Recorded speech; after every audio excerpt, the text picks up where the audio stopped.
It's a style known to everyone, recognizable at a glance. This picture, painted around 100 years ago, looked like nothing that had ever been painted. The Young Ladies of Avignon, dated 1907, was to change art forever. It's now considered as the starting point of modern art.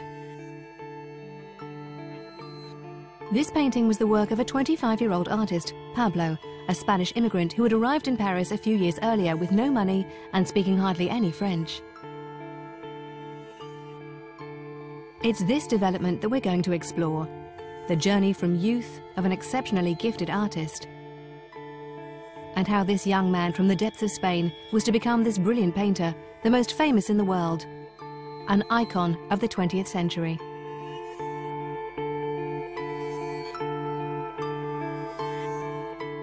When Pablo became Picasso.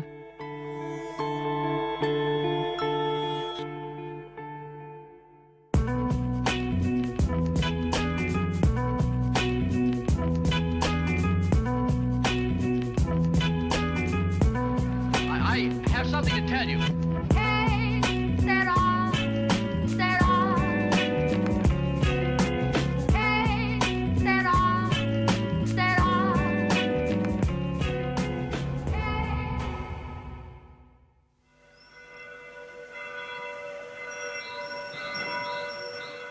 On the 25th of October 1881, a baby of just 10 days old was baptized according to strict Catholic tradition in the church of Santiago al Mayor in Malaga in southern Spain.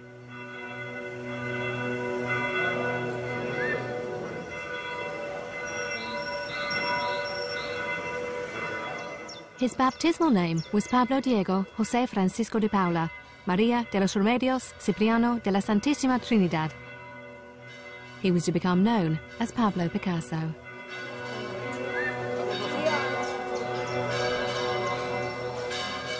He was the eldest son of José Ruiz Blasco and María Picasso y López. The Ruiz Picasso family belonged to the traditional Andalusian middle class in Malaga.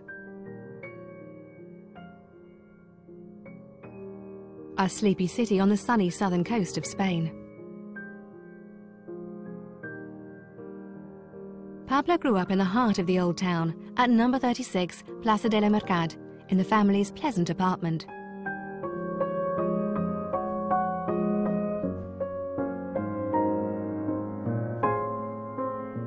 Pablo, as the eldest son, was at the center of family life from his earliest years. He was pampered by his mother and admired by his two younger sisters, Lola and Concepcion. The first thing that struck his family was the intensity of his gaze. Un petit visage avec des yeux noirs énormes qui dévore le visage et qui déjà regarde fixement le spectateur. Donc déjà un petit être sûr de lui au fond, un séducteur aussi qui enjôle son monde de femme.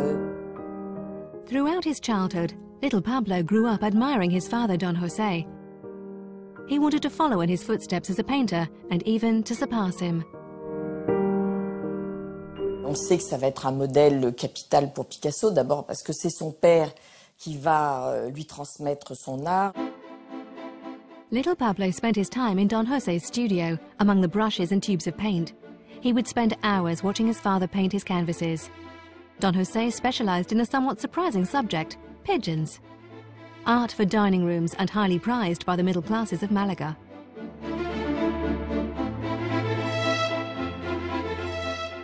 Quite naturally, as he observed his father perfecting the plumage of his pigeons, Pablo started drawing. More than for any other child, drawing would become his life's passion.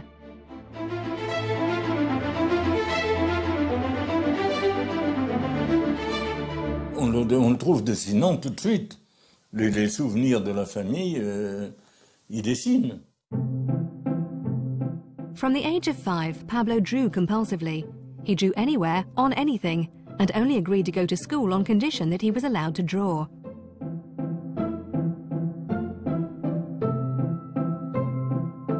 He filled his books with caricatures and sketches as if he wanted to transform the world through his drawings. Il croque tout ce qu'il voit, ses proches, des gens dans la rue. Tout devient art, en fait, chez Picasso, très très vite.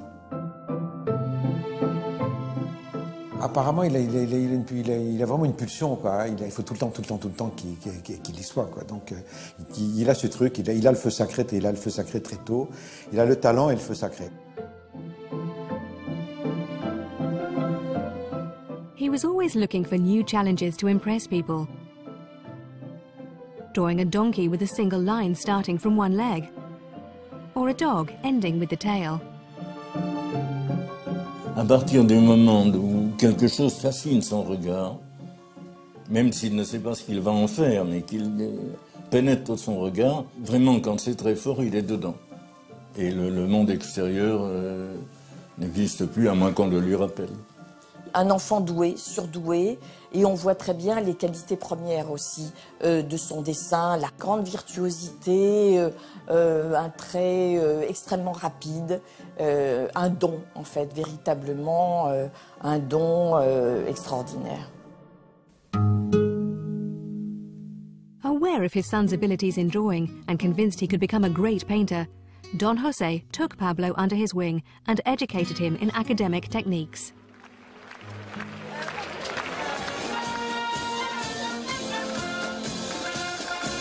Don José was an aficionado, a fanatic of bullfighting.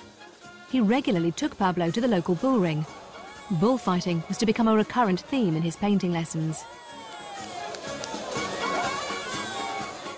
Picasso a été très suivi, motivé, poussé par son père qui sans doute envisageait pour son fils une carrière de peintre académique virtuose. Et donc oui, il y a eu un investissement, il y a eu une attention portée sur sa formation.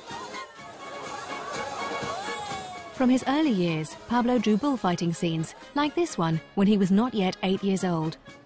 His pencil strokes were quick, very different from the more laboured efforts of a child of that age. He wasn't afraid to sketch the crowd in outline in order to concentrate on the fight going on in the ring.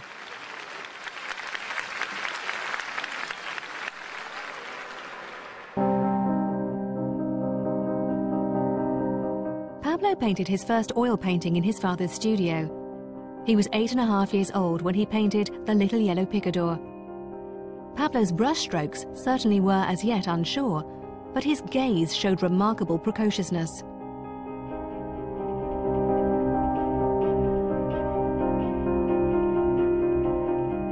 Ce qui chez lui est stupéfiant, c'est qu'enfin, il se pose déjà des problèmes picturaux qui sont à son âge. Vous n'avez qu'à regarder l'architecture, les interrogations sur les visages, etc. Enfant, il se pose des problèmes devant ce qu'il peint qu'aucun enfant ne se poserait. Le bon professeur, il dirait ça. Alors, je ne sais pas si le père avait ce type de réaction, de dire, bon, faut encore travailler, Coco, mais tu as du tempérament, là, il y a un peintre, quoi. Don José judged his young pupil's technique to be very promising. But did he realize that his precociousness wasn't just in his technique? Did he notice that Pablo had a very personal perception of the world around him? Pablo was 9 years old. He was still a very young child, but he often set off alone for long walks across Malaga. They always took him to the old castle of Gibralfaro, which dominated the town. There he discovered a world far removed from the middle-class society he lived in, the world of the gypsies. Très vite, ce qu'il voit, c'est quand même le monde gitan. Ça l'accroche et ça va l'intéresser très vite. Je pense que c'est la première fois qu'il voit un autre monde qui est un monde, je dirais entre guillemets, sauvage. Hein. The gypsies were poor people excluded from society, outcasts whom he saw begging outside the cathedral in Malaga. Les gitans, c'est quand même les autres qui sont pas fréquentables, mais qui sont fascinants parce que c'est la musique, parce que c'est tout un pan du passé de l'Espagne qui est à la fois refusé et terriblement présent et fascinant.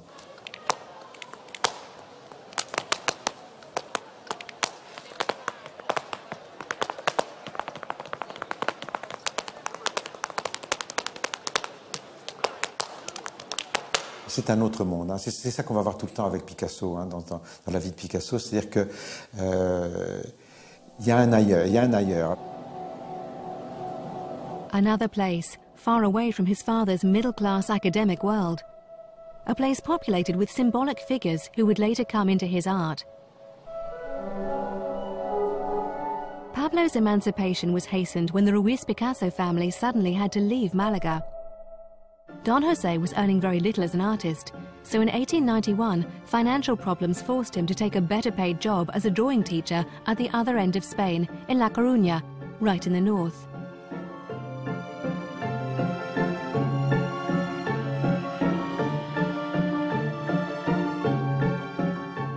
Pablo was 10 when he arrived with his family in this austere town on the Atlantic coast. The culture shock was brutal. La Corogne, c'est une ville de Galice qui est très pluvieuse, avec un habitat très resserré. C'est véritablement une atmosphère beaucoup plus fermée. Imaginez que vous vivez à Marseille et que vous partez à Mulhouse. Il change de monde, il change un peu de culture, d'espace, de paysage. Donc c'est plutôt des années qui sont associées dans la vie du père de Picasso et même de l'adolescent qu'il était à une forme de mélancolie. In La Coruña, in this new land without sun, without bullfighting and without friends, Don José became depressed and spent most of his days watching the rain. Helpless, Pablo watched the psychological collapse of his role model. To escape from the sad sight, he took refuge in drawing. Unlike Don José, Pablo was rather stimulated by this new face of Spain and by the spectacular landscapes of the wild coast. During the years he spent in La Coruña, Pablo's production was remarkable, abundant and varied. Pablo was 11 when he drew these pigeons. His progress was such that they could easily be confused with those painted by Don José. Pupil and teacher are now on an equal footing. It was in the execution of the figure of a pigeon that Pablo unintentionally was to undermine his father. The transfer of power from father to son was only a question of time. It took place 3 years later. One evening, Don José asked Pablo to finish one of his pigeon paintings. Pablo was 14 years old. As usual, he carried out the task incredibly quickly and with a steady hand. Don José was stunned by his son's undoubted mastery, but he also realized that his life as a painter was a failure. He knew then that he would never belong to the important artistic circles of Spain. So in a solemn gesture, he gave his palette, brushes and paints to Pablo.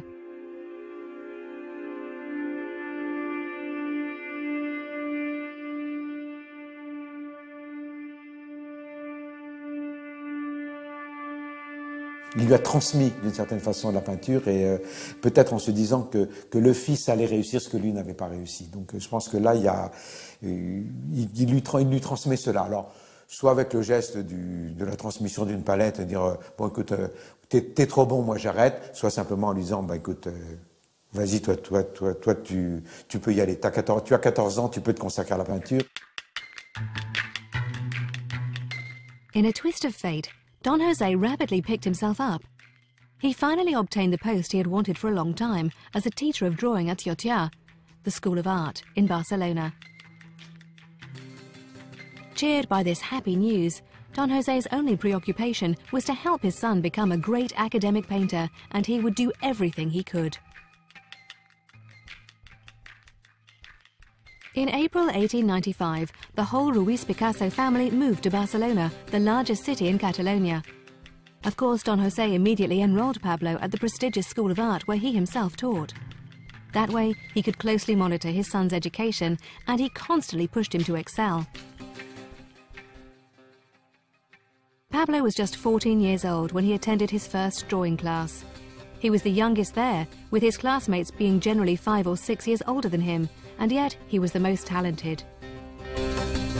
Il est, malgré sa jeunesse, celui qui domine tous les autres d'entrée de jeu, respecté aussi pour ça, respecté aussi pour sa façon déjà d'avaler tous les styles, les maîtres du passé, de les cannibaliser, dirait-on aujourd'hui, pour les transformer en œuvres de Picasso.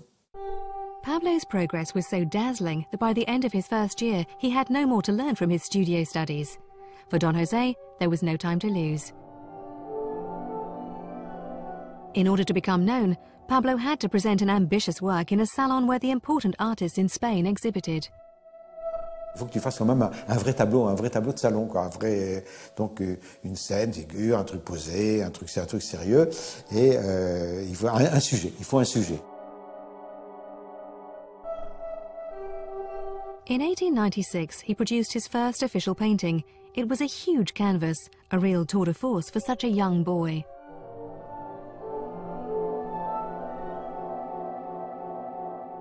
Father and son had chosen the subject together, the First Communion.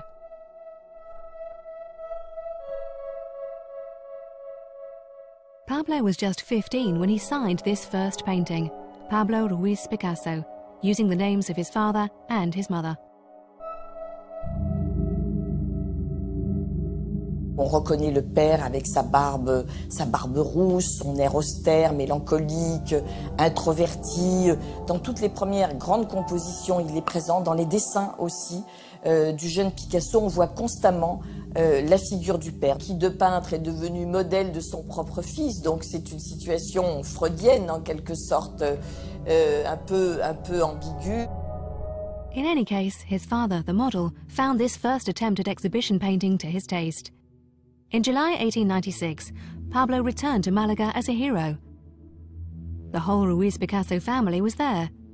Parents, uncles, godfathers and cousins all came together to support the young artistic prodigy. Pablo had never been so proud, and his esteem was to be heightened even more when he achieved something no other apprenticed artist in Spain ever had.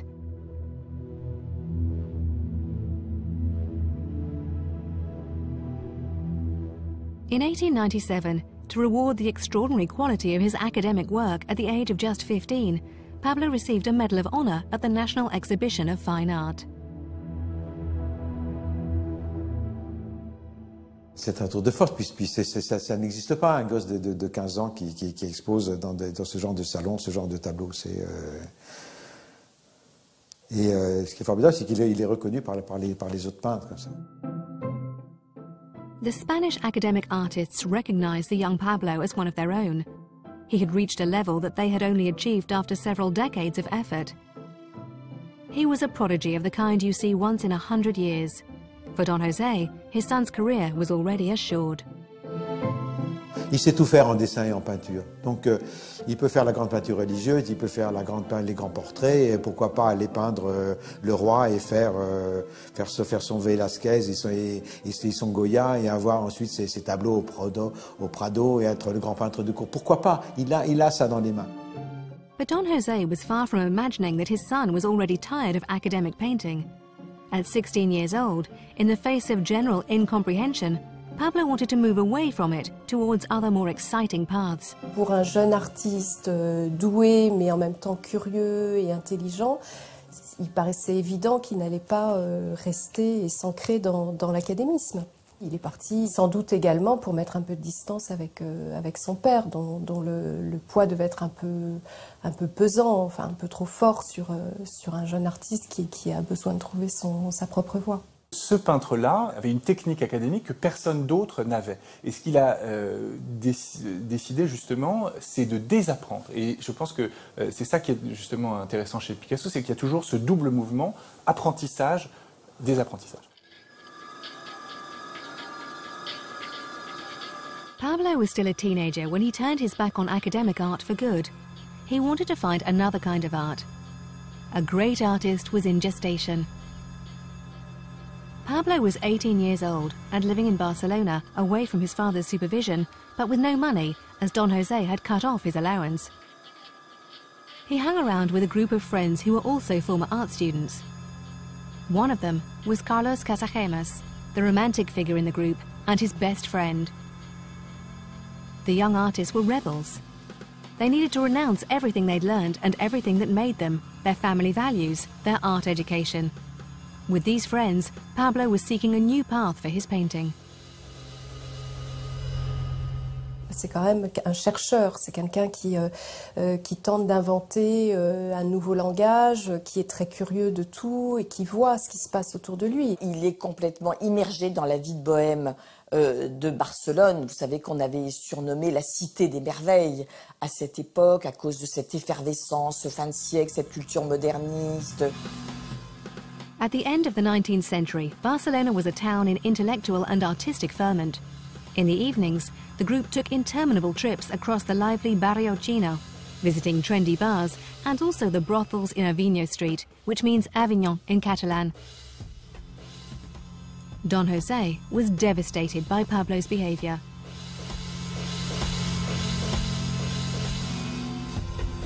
Je lui ai dit, voilà, mon fils, il a dans les mains de quoi faire une belle carrière de peintre. Il peut devenir le grand peintre classique de sa génération. Et puis, il va se perdre sans un rond dans la bohème de Barcelone, où on voit des peintres sympathiques, intéressants, mais qui tirent le diable par la queue.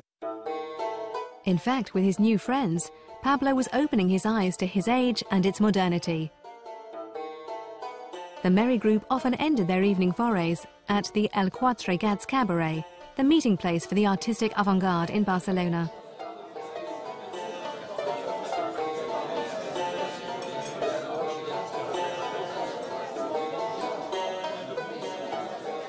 Donc c'est une taverne où on peut se retrouver, où on mange et on boit pour quelques sous. Et c'est un lieu, c'est aussi une sorte de cercle intellectuel où on échange des idées. Here, Pablo met a world of avant-garde artists, like the cartoonist Ricardo Opiso, who drew him surrounded by his friends. These were modern artists, with their sights fixed on Paris, then the centre of the art world. Through his contact with them, Pablo would completely change his view of painting. Ses copains lui ont fait comprendre qu'il se passait autre chose, en peinture, que la peinture était en train de changer à Paris et à Munich et que ce que faisait Toulouse-Lautrec, c'était autre chose, c'était beaucoup plus intéressant que ce qu'on lui apprenait à faire et qu'il n'allait pas faire des premières communions et des sciences et charités toute sa vie. It was evident to Pablo that if Paris was where modern art was happening, he had to go to Paris. In October 1900, with his friend Carlos Casagemas, Pablo left Barcelona for the City of Light. That day, he finally turned his back on what his father, a 19th century man, wanted to make him into. Don José could do nothing. By entering the 20th century with its modernity, Pablo was breaking the last link that connected them.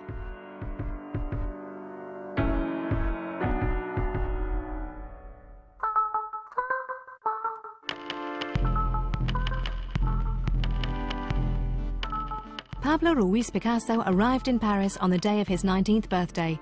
The atmosphere he discovered in the French capital was truly indescribable. The City of Light was invaded by 50 million visitors from all over the world.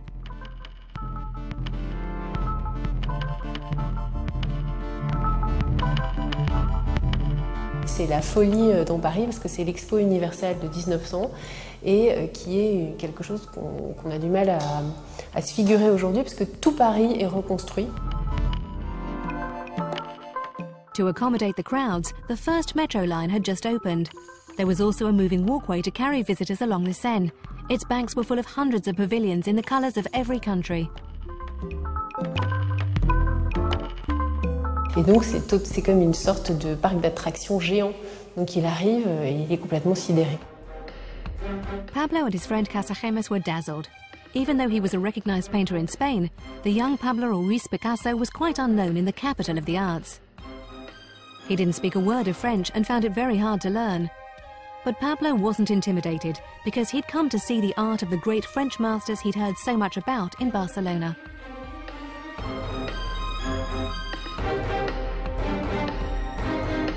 Quand on vient à Paris et qu'on est artiste à la fin du 19e siècle et au début du 20e siècle, c'est pour réussir, pour être justement reconnu et parce que c'est vraiment le cœur même de ce qui se fait de mieux.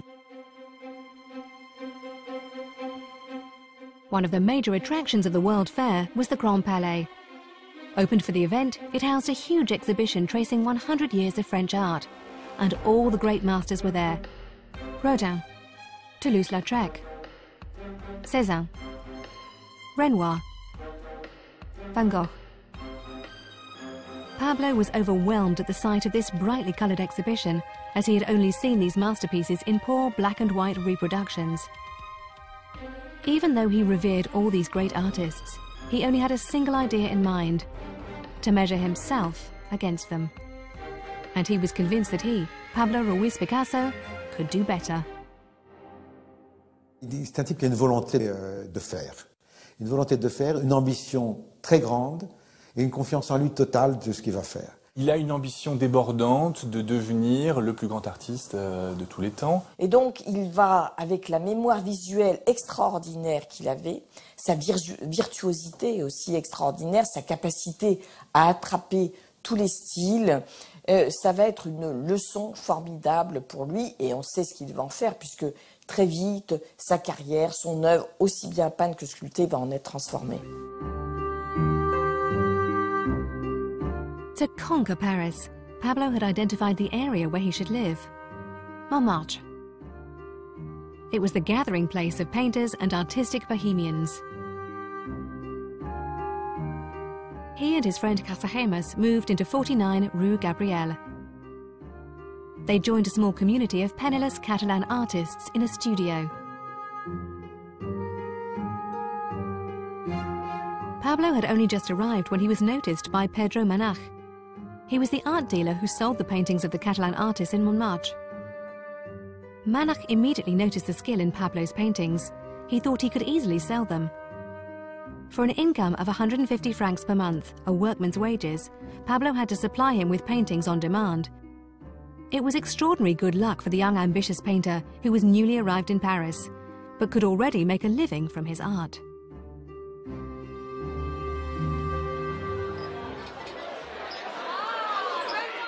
Pablo became intoxicated on the great spirit of partying and debauchery that reigned in the French capital. He and his friend Casagemas spent their evenings in the cafes and cabarets of the Boulevard de Clichy or at the Moulin de la Galette on the Butte de Montmartre. In this party atmosphere, he met the girls on Montmartre, liberated girls of easy virtue. These dancers and waitresses were sometimes models, but more often lovers of the bohemian artists.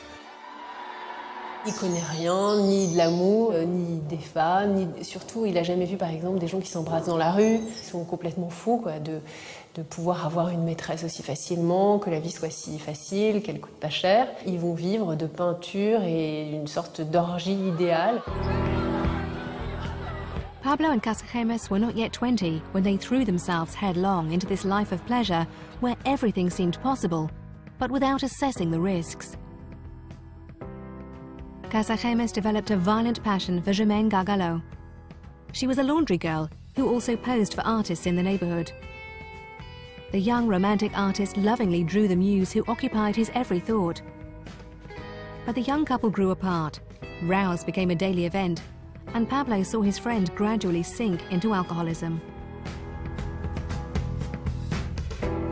Casagemas avait une relation aux femmes qui était difficile et compliquée, à fleur de peau. En fait, il ne pouvait pas avoir de rapport sexuel avec cette femme. Donc cette femme le considérait comme une espèce de moins que rien. Et lui, mort de honte, ne pouvait en parler à personne. Casagemas didn't realize it, but Germaine was greatly attracted to Pablo. C'est un séducteur qui n'est pas non plus, qui a une certaine autonomie et qui a un rapport plus dominant aux femmes. Et Germaine va aller vers Picasso. Donc il va y avoir une sorte d'infidélité, je dirais, de la part de Germaine, mais également de la part de Picasso vis-à-vis de son ami. Et cette, je dirais, cette sorte de trio amoureux qui aurait pu être juste une pièce de boulevard, en fait, a fini tragiquement. On the evening of the 17th of February 1901, Casagemas, defeated, invited all his friends to dinner in a restaurant near the Place Clichy. Picasso was absent since he was visiting friends in Barcelona. donc là, il sort de sa poche un revolver et il dit puisque Germaine ne veut pas de moi, et ben la vie ne vaut rien. Then Casagemas rose from the table and shot himself in the head in front of Germaine and the whole gathering. Pablo heard the news on his return from Spain. Strangely, he seemed unconcerned. And then at the same time, his agent Pedro Manach told him some incredible news. He had just secured him an exhibition with gallery owner Ambroise Vollard, Renoir and Cézanne's dealer. Pablo was absolutely unprepared for such an event, so he threw himself headlong into his work. In just 1 month, he was to deliver around 60 canvases. On a la plus grande partie de ces toiles-là qui sont pour le coup hyper inspirées de Lautrec, qui n'ont pas une grande originalité et qui fait à la chaîne. On the 25th of June 1901, the Ambroise Vollard Gallery in Rue Lafitte in the 9th arrondissement of Paris held the first exhibition of Pablo's works, a 19-year-old Spanish artist as yet unknown to the public. The young painter's self-portrait proudly welcomed the visitors. Pablo's painting had completely changed.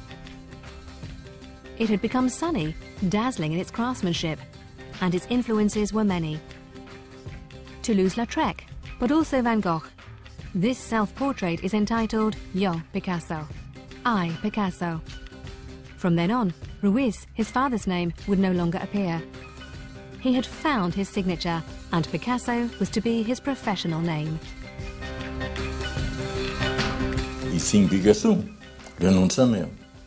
Et c'est en même temps son évasion, la conscience de sa personnalité.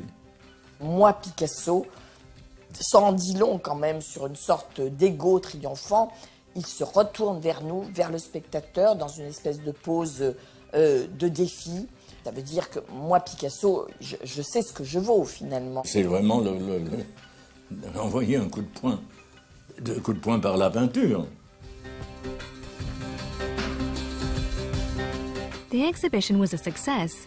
He sold several paintings, but more importantly, the press carried their first articles about him, calling him the Little Goya. To celebrate this triumphant arrival on the Paris scene, Pablo proudly posed for a photograph in a velvet suit, surrounded by his courtiers. He had never looked so triumphant and self-confident, but that character was soon to break apart.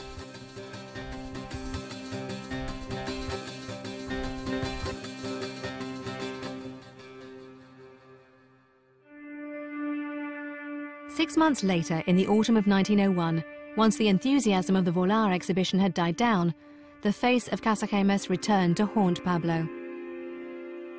The image of his dead friend forced itself on him and took on a dimension bordering on obsession.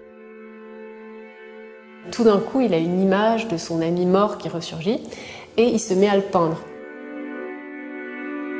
Pablo was just 20 when he painted his friend on his deathbed with the mark of the bullet on his temple.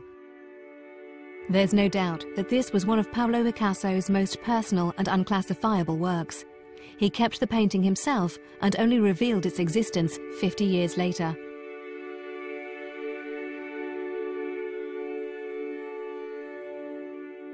La peinture de mort peut être clinique. C'est un cadavre, tandis que c'est le deuil de son ami. C'est intime. Pour moi, c'est pas un mort, c'est Casagemas mort, mon ami mort.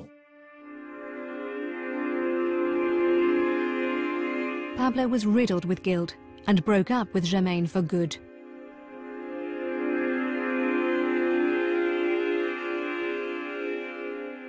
Cette mort de Casagemas qui sera un des fils conducteurs de la peinture de Picasso jusqu'à la fin. C'est-à-dire que la présence de la mort est quand même est fondamentale dans son œuvre.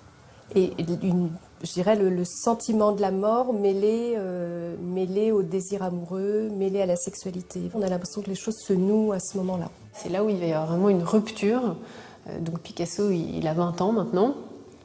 Et il va arrêter totalement la peinture facile et il va se mettre à faire une peinture hanté par la mort.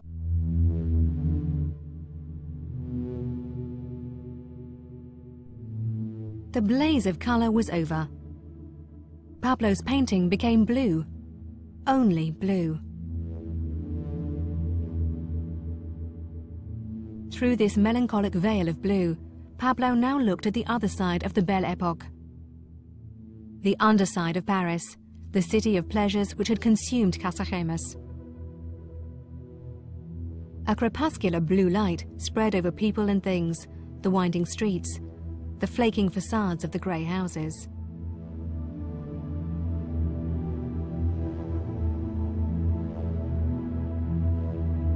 For Pablo, painting should no longer linger on the picturesque or the anecdotal. It should seek the truth of human nature. His painting from then on would focus on the faces of those in poverty, the beggars, these deprived people whose future seemed without hope. C'est une période anti-commerciale dans laquelle Picasso va s'enfermer pendant plus de 3 ans sans réussir à vendre. Il vend quelques toiles, mais très peu. Pedro Magnac, the dealer, was troubled by his protégé's development. This blue monochrome appalled him. Even his Catalan friends were worried to see him persist in this gloomy, unsellable painting.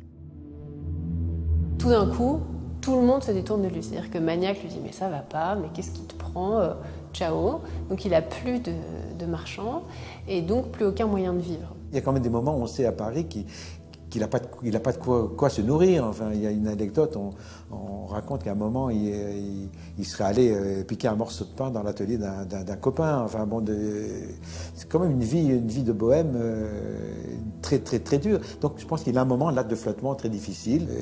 Est-ce qu'il faut rentrer à Barcelone de temps en temps pour se faire un peu nourrir par la famille, essayer de faire... Bon, est-ce que j'insiste à Paris ou non? Qu'est-ce que je vais faire? At the age of 21 and broke, Pablo was forced to return to Barcelona to live off his family. It was an admission of failure. Don José judged that his son was living the life of a good-for-nothing layabout and that he had no chance of earning a living with the painting he was doing. Pablo was totally lost. Il cherche sa peinture. Entre 20 ans et 24 ans, c'est normal. Il y en a beaucoup, c'est entre 40 et 45 qui sont encore en train de chercher des peintres, même des grands peintres et tout. Il y a une certaine naïveté d'enfant qui a grandi trop vite aussi, d'une certaine façon. Pablo reflected on what he was, on the meaning of his existence. And it was in a great painting that he was to find the first hints of an answer. In 1903, in a small studio he rented in Barcelona, Pablo painted La Vie. He was 22 years old. In this allegorical and very moral composition, Pablo returned to the tragedy that had distressed him so much. He placed Germaine in the arms of Casagemas, and opposite them represented the child they might have had together. C'est une sorte de transfiguration de ce que serait donc une projection d'un couple avec un enfant.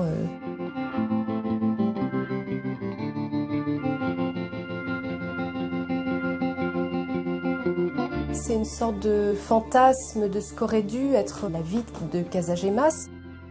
On peut y voir une certaine forme de culpabilité, mais aussi une forme d'amour pour ce compagnon, une sorte de regret infini devant cette vie qui a été, qui s'est finie dramatiquement. When he finished this composition, Pablo was able to close the darkest chapter of his life. He was able to leave behind him his years of doubt and return to his career. He wanted to show everyone what he was capable of. So, in April 1904, Pablo Picasso moved back to Paris for good. He was then 22 years old. In just 3 years, he was to revolutionize painting by producing a work that would make him the most important artist of his generation. The Picasso Revolution was about to start.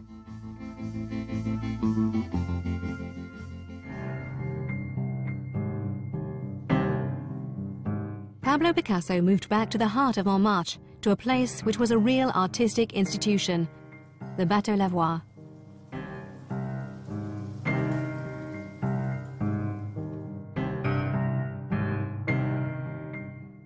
Le Bateau Lavoir, c'est une ancienne manufacture de piano qui a été baptisée Bateau Lavoir parce qu'il ressemblait à ces bateaux à fond plat sur lesquels les lavandières lavaient le linge.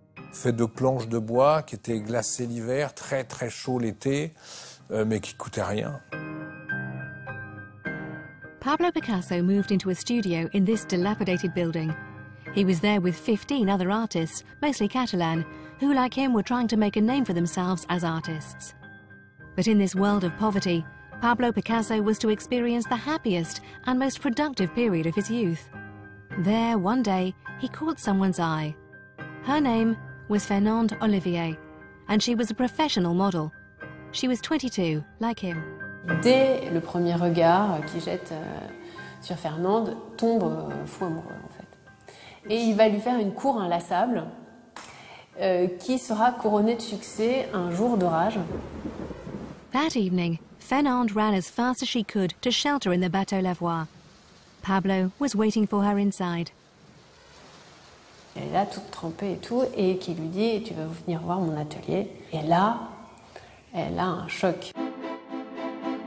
Fernande was used to artist studios, but Pablo's was like no other. Un bordel, un foutoir d'enfer. Il y a un poêle, des toiles partout par terre.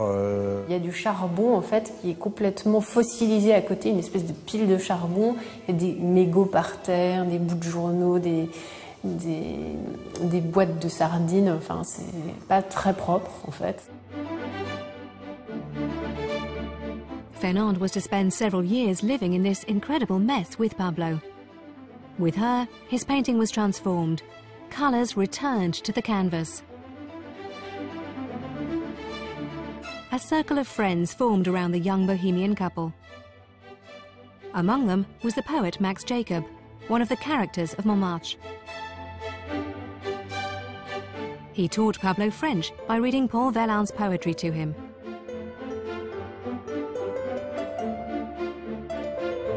The poet and art critic Guillaume Apollinaire, an unfailing supporter of Picasso, also made frequent visits to the studio. Vous avez à la fois un foisonnement d'amitié et en même temps un foisonnement artistique. Et ça, c'est quelque chose d'absolument formidable. C'est-à-dire, la force de tout cela, c'est qu'ils savent que ce sont des grands génies. Ils savent qu'ils vont bouleverser le monde. Ça leur permet d'accepter la misère quotidienne qui est la leur.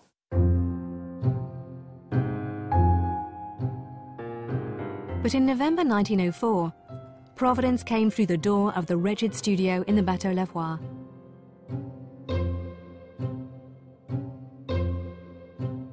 She was 30 years old, and her name was Gertrude Stein. She was an American heiress from a very wealthy family.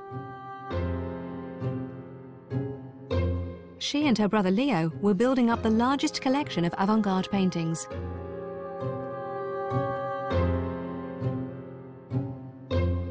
A few days earlier, at a dealer's, Gertrude stood before a painting by Pablo.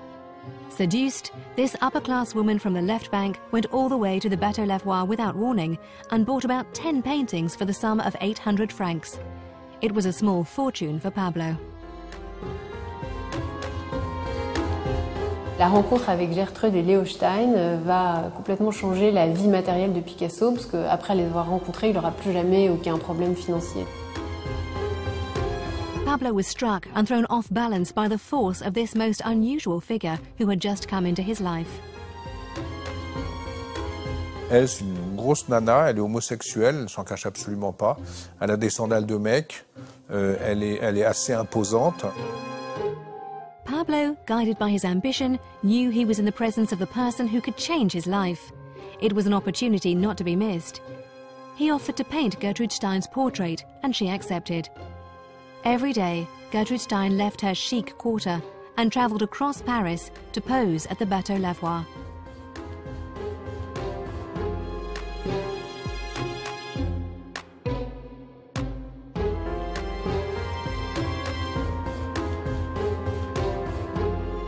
For the first time in his life, Pablo was very unsettled by his model and couldn't find the way to represent her face in spite of the long and repetitive sittings. Ce défi que posait ce visage, peu à peu est devenu une sorte de point de fixation. Il ne peut pas représenter cette femme comme il a peint les autres femmes. Il n'est pas là face à une amoureuse, il n'est pas là face à un modèle féminin classique. Son homosexualité, qui pour lui, qui est un dévorateur de femmes, devait apparaître comme une énigme. How could he paint this unusual face? Pablo sought inspiration in narcotics. One night, he had a very disturbing opiate dream. It signaled the starting point of a revolution.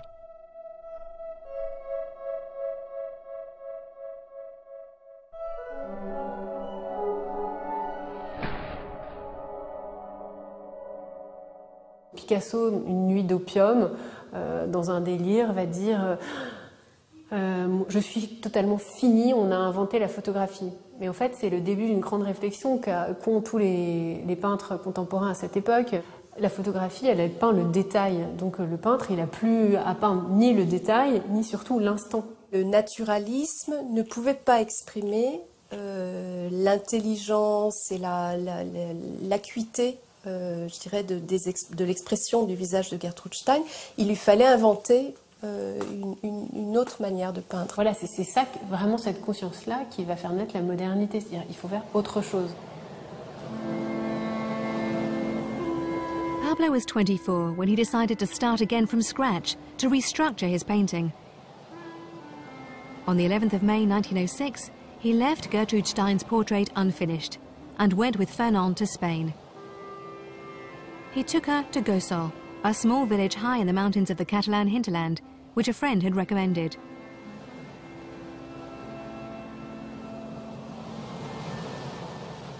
It was here, in the raw, natural environment, in this archaic rural world, that Pablo was to find new energy and new inspiration. Pablo took long walks alone across this arid landscape. The earth on the stony ground was the colour of ochre. This ochre was to take a permanent place in his palette of colours. Puis il voit des gens et il est bien.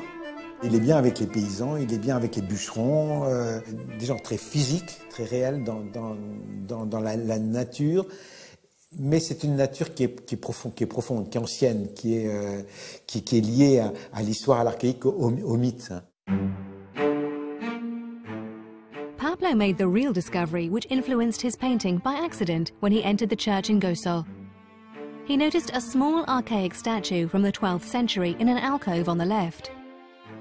It was the Virgin and Child, the Virgin of Gossol.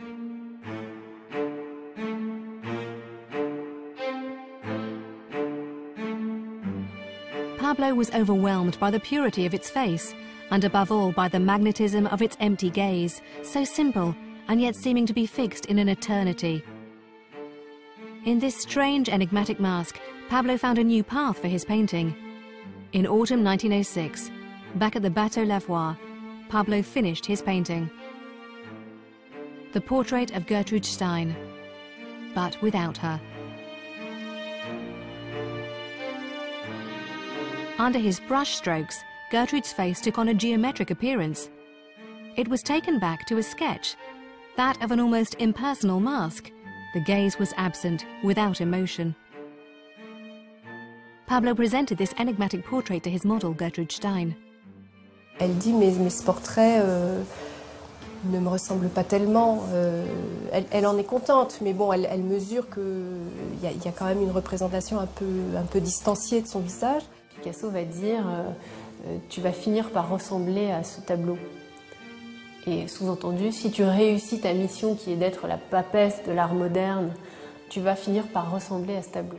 Et c'est absolument juste. C'est-à-dire que le portrait de Gertrude Stein est devenu, comment dire, l'effigie éternelle de cet écrivain. In painting this icon in this manner, Pablo Picasso had invented a new way of capturing a portrait on canvas, freed from a realism that could be left to photography. Gertrude Stein quickly understood this and hung it on the wall of her salon as a major item in her collection. Pablo Picasso was only just 25 and his painting was hanging alongside the great masters, Renoir, Degas, Manet, Cézanne, and also a certain Henri Matisse. Thanks to this unique collection, the Stein salon was the most fashionable place in all of Paris. Tous les samedis soirs, ils accueillaient les artistes, les écrivains qui étaient recommandés. Donc, il suffisait d'être recommandé par quelqu'un pour pouvoir être introduit dans le salon de la rue de Fleurus. It was in this legendary place that the meeting between the young, ambitious painter Picasso and the master of the avant-garde Matisse would take place. It was a confrontation between two concepts of painting. Matisse, an established middle-class figure, then aged 37, thought that art was a matter of harmony and poetry. But for Picasso, the young bohemian, painting had to be a shock for the person viewing it. À partir du moment où le face-à-face Picasso-Matisse s'installe, bon ben voilà, vous avez les deux monstres face-à-face, et c'est parti pour un demi-siècle. Matisse was the star of the evening, the man they called master. Leo, Gertrude's brother, had recently acquired his latest masterpiece, The Joy of Life. It was a monumental, highly coloured canvas which defended his harmonious vision. Matisse, being very sure of his art, lectured the young Picasso. Il faut imaginer que vous avez un Matisse qui est déjà plus âgé que Picasso et qui manie avec beaucoup de dextérité la parole.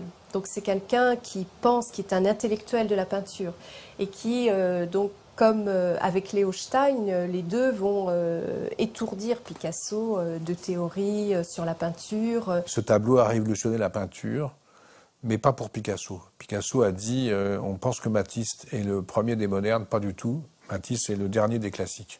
Sous-entendu, le premier des modernes, c'est moi. Picasso was furious. He was to lash out at Matisse, wanting to defy him. C'est là qu'il sort dans ce truc en disant « Eh bien moi, je pense que la peinture c'est l'inverse total de ce que fait Matisse. Et d'ailleurs je vais le prouver en faisant le bordel. » Une américaine lui dit « Mais le bordel, qu'est-ce que c'est ?» Il dit bah, « C'est un endroit où il y a des putes. » He wanted to defy Matisse with a painting that was a complete departure, both in its chosen subject and its treatment. He wanted to demonstrate that he was the more creative and modern of the two. For his revolutionary work, Picasso was inspired by what he had just discovered in the Trocadero Museum. African sculptures and masks were exhibited there. He was struck by their magic powers, the deep ancestral feelings that he experienced. He was overwhelmed by their simplicity of form and geometric appearance. Pablo Picasso shut himself in his studio for months in order to produce his monumental work, which would crush Matisse's Joy of Life. He put all his energy into it, banning anyone from entering the studio. And this was the work, The Brothel of Avignon, in memory of his years of debauchery. This painting, which was renamed The Young Ladies of Avignon, is now considered as the starting point of modern art. For the first time, an artist dared to break the vraisemblance by creating a new pictorial universe. The women's faces resemble masks, further developing the principle started with Gertrude Stein. From person to person, the representation differs. Large-rimmed eyes, a nose in profile on a face that's head-on. Angular features, cross-hatching in colours, or deliberately contradictory proportions. Desire and death seem to be mixed together. The painting caused a scandal. Matisse hated it, but Picasso had opened the way for the most important artistic movement of the 20th century, Cubism. Collectors would soon be fighting over his masterpieces. His father died a few years later in 1913, just before his son made his fortune with his paintbrushes and became the most famous artist of the 20th century.